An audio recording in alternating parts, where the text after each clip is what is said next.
So this is my testimony.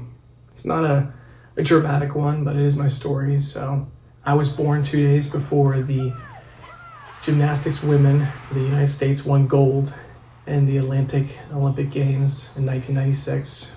That was the start of me. Later that year, I had some health issues. They were concerned that I might not make it through Christmas, but I miraculously pulled through. 1997, we moved from Albuquerque, New Mexico to Tulsa, Oklahoma, technically Broken Arrow. I lived there for most of my whole life. And then in 1998, found out I had allergies.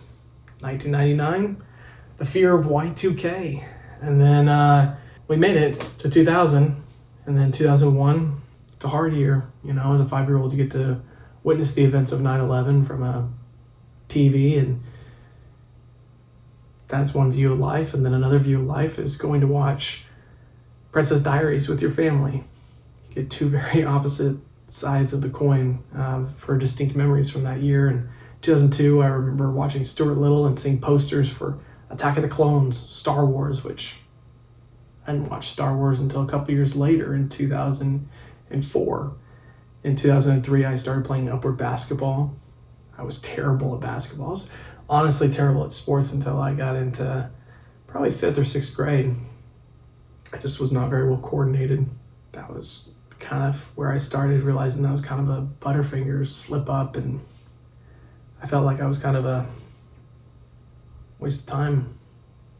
2005, by then, I had been a big Star Wars fan. We went to go see Revenge of the Sith as a school field trip because I was homeschooled. I was homeschooled all 12 years. And that was one of the purposes of being homeschooled was, hey, you got to do things like that. I was terrible at baseball. I remember that year I quit baseball. It was like coach pitch or something, but I was just utterly terrible. 2006 hits. 2006 is one of the worst years of my life. You see your family essentially fall apart in a different regard. Your mom gets diagnosed with the wrong health issues, and when one thing happens with a parent, the whole family suffers. And it was not my mom's fault. You listen to a doctor, you know, doctor says you're sick, you go to the doc, they prescribe the wrong medicine, and for the past 20 years, it's left her bedbound. It's not easy to just see her fight through all the hospital visits and all the times of, fighting through it. You know, at Scouts, I was known as the guy that had the mom with health issues, kid with allergies. We were obviously a group of homeschoolers, so that wasn't anything unique, but I felt isolated. I felt alone.